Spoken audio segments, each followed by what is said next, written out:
Nationals. What happened last night? You are Locked On Nationals, your daily Washington Nationals podcast, part of the Locked On Podcast Network, your team every day.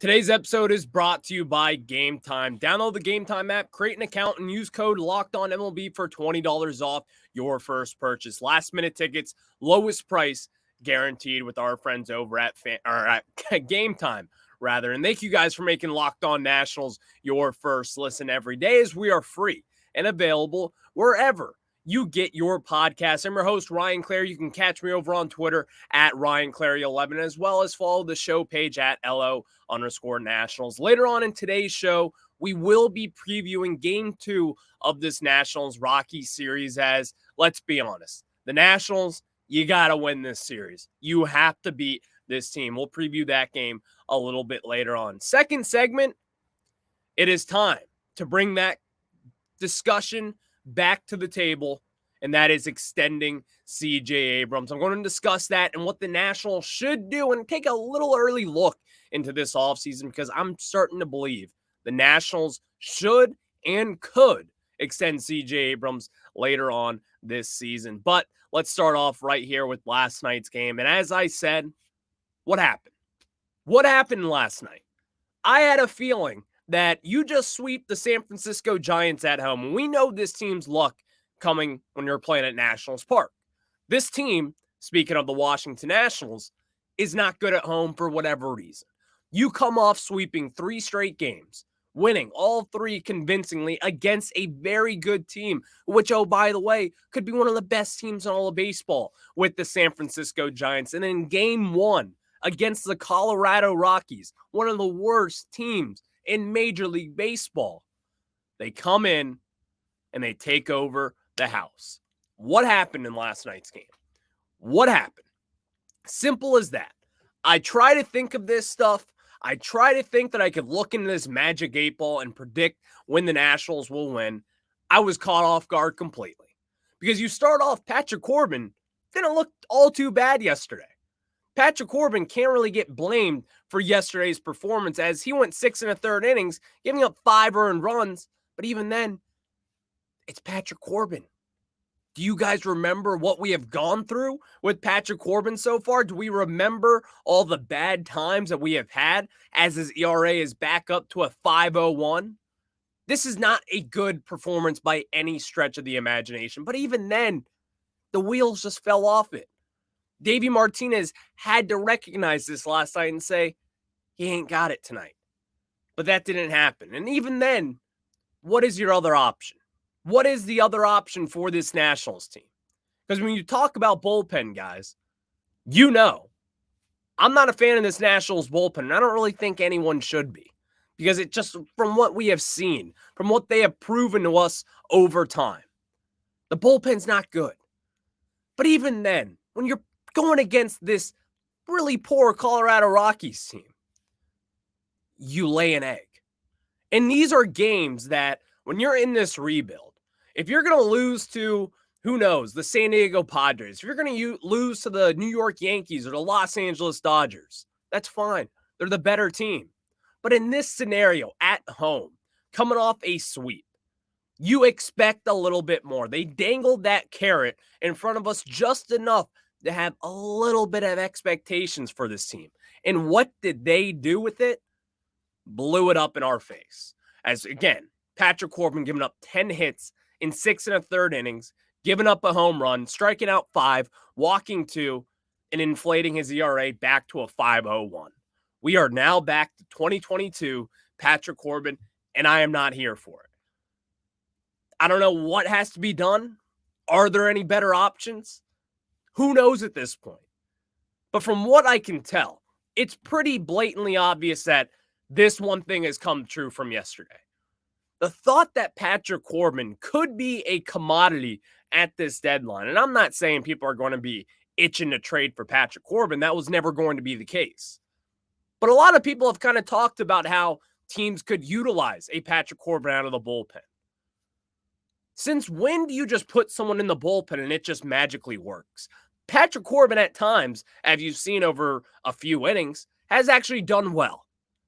But all of a sudden, when it gets bad, it gets even worse eventually.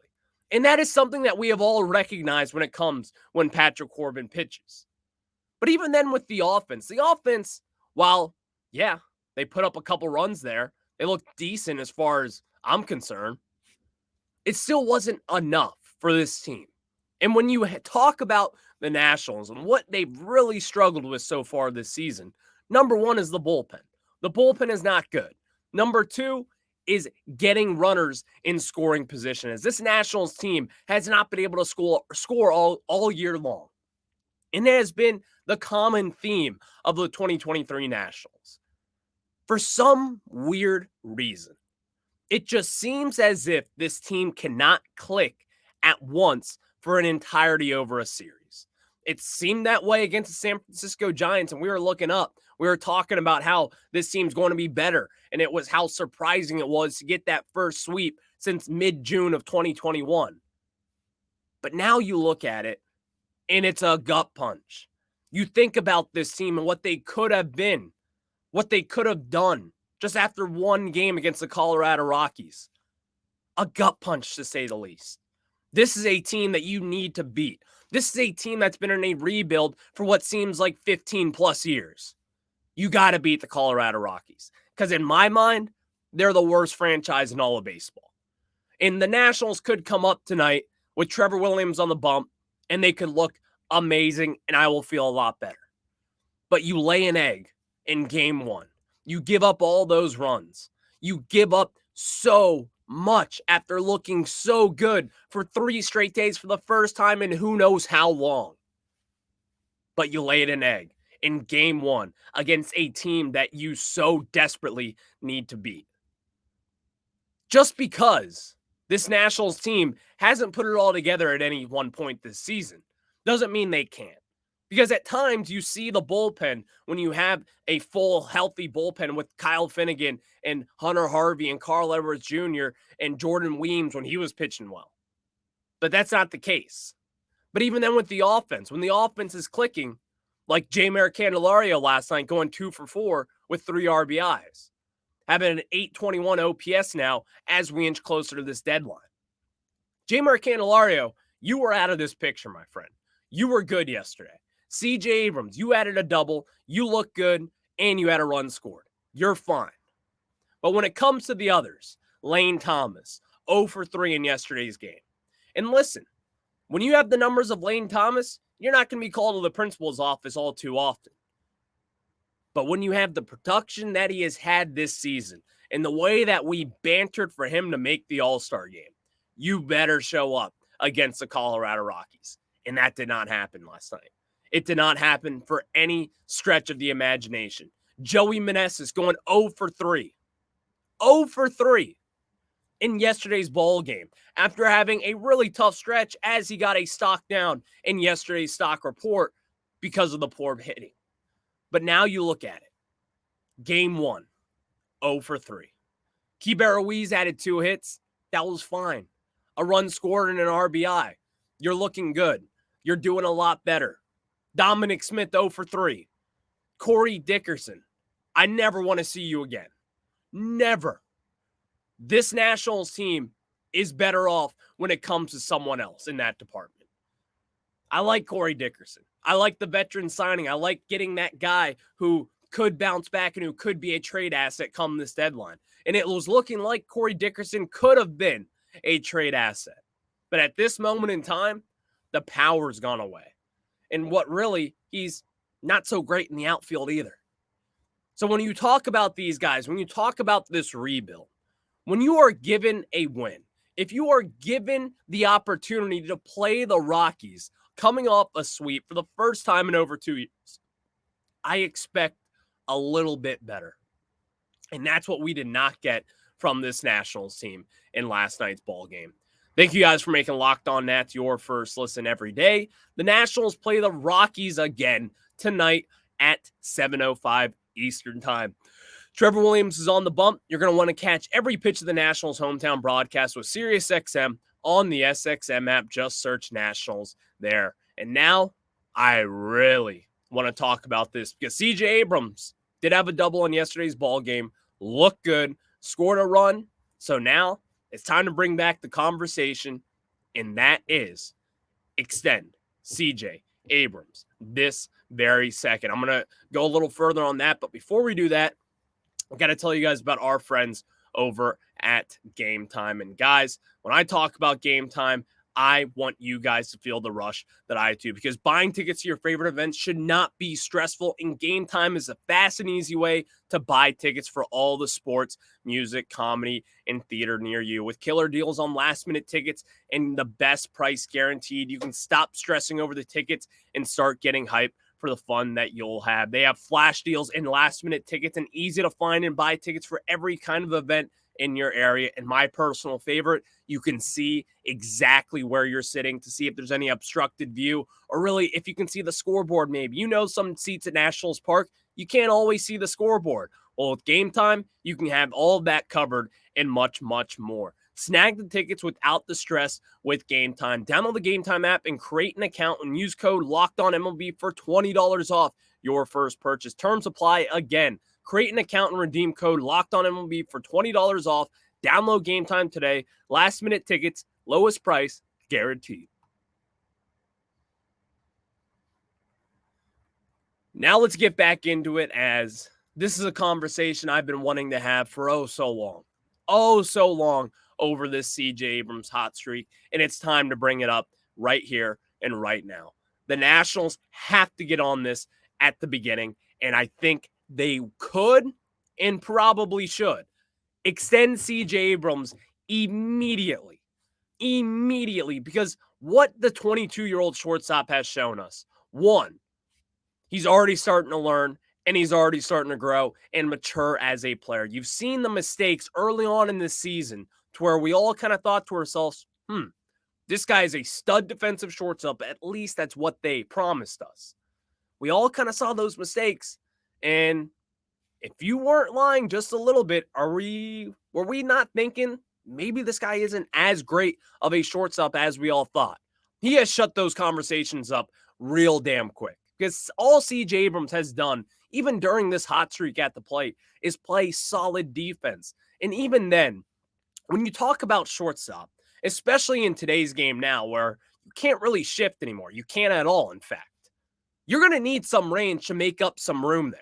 And when you have someone with the speed of CJ Abrams and the quickness and the athleticism, he's going to cover a lot more ground than your typical shortstop, even more so than a Trey Turner, in my opinion.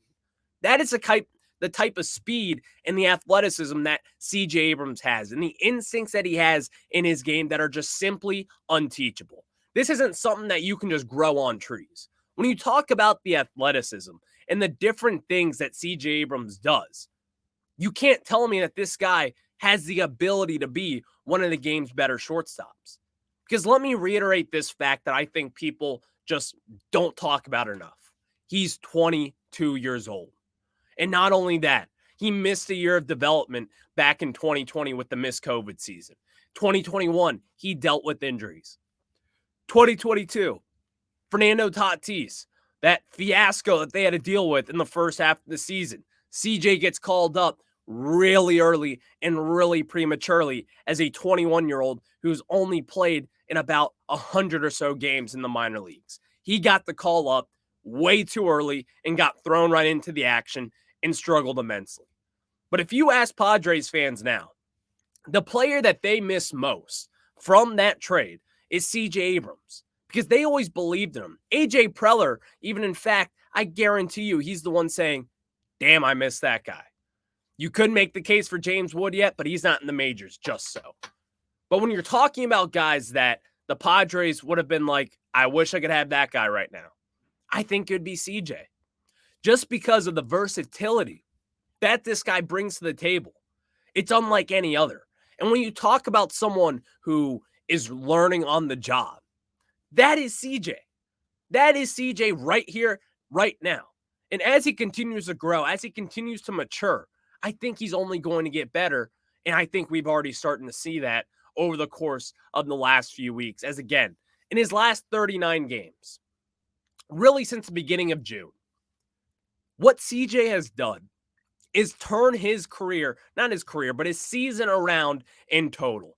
Batting 280, getting on base at a 321 clip, and having a 779 OPS. Now, you may ask yourself, those aren't the world-beating numbers that he's been doing over the last month. And you're right. But even then, let's date it back to the beginning of June. That is when you kind of started to see CJ take that step up, where his plate discipline was back up. And he's walked 6 times over that stretch as well. And you may not think that's impressive, because it's not really impressive, if we're being honest. But from what CJ was doing last year, it's really good nonetheless. And I think, this is what I think, when you talk about CJ going forward, what should the Nationals do with him? And in no world do I think that Mike Rizzo should not make an offer to him to at least try to extend him.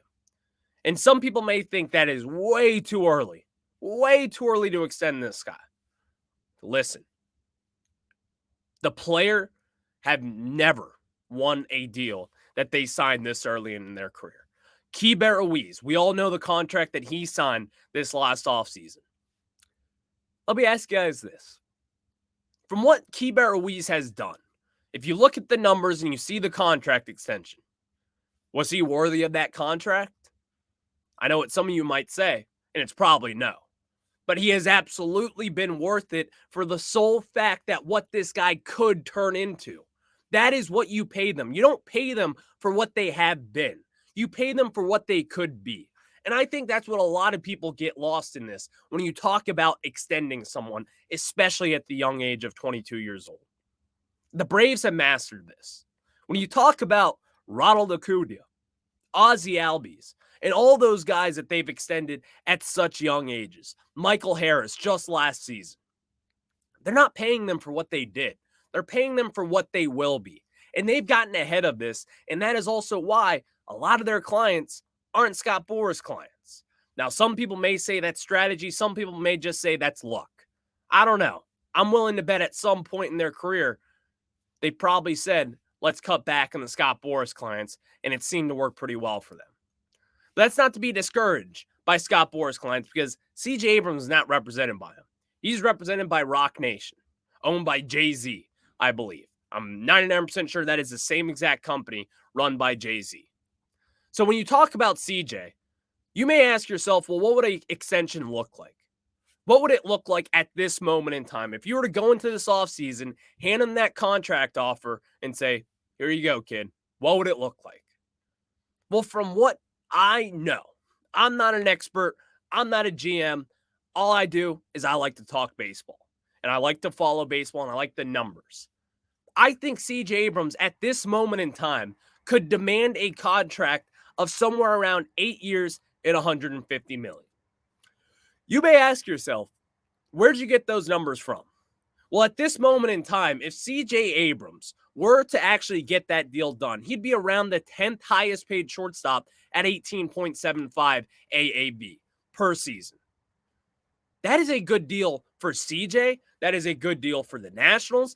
And even then, the Nationals may not even want to give up that money. They could be more aggressive and give him even longer years, or maybe even a little shorter. Who really knows at this moment in time? But nonetheless, it's not some urgent need for this Nationals team to get this done. CJ Abrams locked up all the way through 2029. He's got a lot of time left here in Washington, D.C. before we make any changes, before we make any moves. But if you believed in what CJ Abrams could be down the line and kind of what he has shown us over the last 2 months, then I think the time is now. And when I mean now, this offseason, get in the books and get that done. Because I talked about it a lot this offseason. I would have extended CJ this past offseason just from what I saw in his growth and development in that September. But now he's taking it to a whole nother level. And as we talk about this, he's only going to get more expensive. If this hot streak continues, if he ends the season with around an 850 OPS or something like crazy like that, batting 300, whatever it may be, I guarantee you this, he's going to be way more expensive. And the Nationals have gotten bitten by this before with Trey Turner in the past. They failed to give him an extension, and guess what happened? $300 million later, he's out. You did it with Bryce Harper, although he's a Scott Boras client. You did it with Rendon, Scott Boras client. You tried to do it with Juan Soto, but even then, they can't get knocked for that. That was a great offer that they put on the table for him. We've done this before, but this time it's a little different. When you have an agent that is willing to do these extensions, and you maybe have a player who wants to be here, which from what I believe, I'm sure CJ does, because he's been successful. People have shown him love, and he homered on his bobblehead night. How about that? So when you talk about giving someone an extension, everyone always talks about the risk, and that's fine. You can talk about the risk. It's going to be a great one no matter what, no matter who you're paying. You think the Phillies thought that it was a risk to give Trey Turner $300 million this offseason? Probably not. But now look at him. CJ Abrams is blowing him away at this moment in time, in both fielding and as well at the plate. This is a less riskier move for all parties. CJ Abrams gets the money guaranteed, and also the Nationals, they lock up a future potential star shortstop for a next decade plus. And that is something that you so desperately need when you're in a rebuild. To get that guy early, sign him, and even then, recruit players to the Washington Nationals. It means so much to an organization.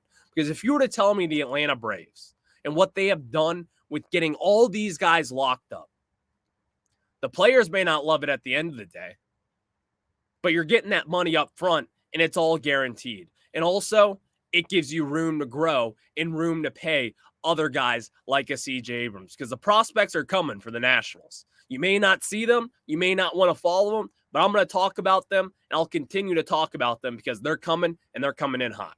Thank you guys for making Locked On Nats your first listen every day, as we are free and available wherever you get your podcasts.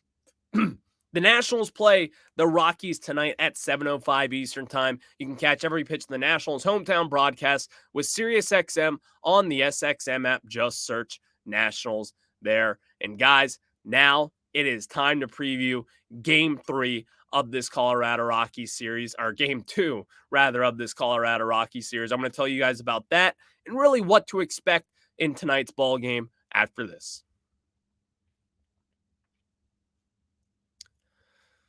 Welcome back to Locked On Nationals. I'm your host, Ryan Clary, and now it's time to preview Game 2 of this Rockies series. And some people, like myself, may look at this series and say, come on, you got to get something. You have to have something, am I right? Well, the Nationals have Trevor Williams on the mound today, who's better than Patrick Corbin. Not by a mile, but he's better. We have a better chance. But when you go against someone like an Austin Gomber, oh my God. Talk about a disastrous season so far. In 102 innings pitched, he's got a 1.47 whip. In 20 games started, he's got a 6.18 ERA. This is what I'm talking about when you talk about the Nationals. This is a game in which you have to win. Now, some people may say, well, look, he plays at Coors Field. He plays at Coors Field, so his numbers are inflated. Yes, they are. You're 100% right. Not to the tune of a 6.18 ERA. If you're giving me a 4.5 ERA at Coors Field, all right, that's fine. I understand it. In 20 starts, if you're hovering around a 6.2 ERA, I don't care where you're playing. That is awful. I don't care if you're playing in a Little League field. That is terrible. A 6.18 ERA. When we talk about wins, these are expectations for this Nationals team. And again, let me reiterate from the first segment. This Nationals team is not good at home for whatever reason. The Rockies are obviously a tad better on the road, especially when it comes to their pitching. The altitude and all that fun stuff. The Nationals got to win this game. And if you lose this series against the Rockies, just the biggest gut punch in the world. The biggest of all, in fact. And now some people may say, settle down, Ryan. You may be right. You might be just a little right. But don't you guys feel that same kind of wanting it now? Like, you already teased me a little bit with the San Francisco Giants.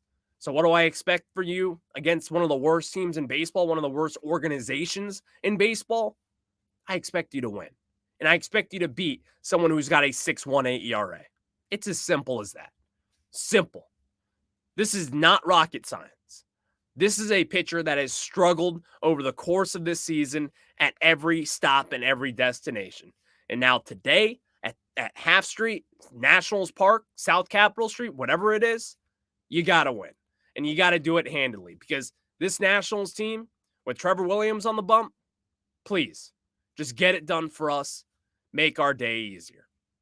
So the Nationals play the Rockies tonight at 7:05 Eastern Time. Catch Trevor Williams and as well as the rest of this Nationals team, but you can also catch them at every pitch of the Nationals hometown broadcast with the Sirius XM app, the SXM app rather. Just search Nationals there. I'll catch you guys on the flip side.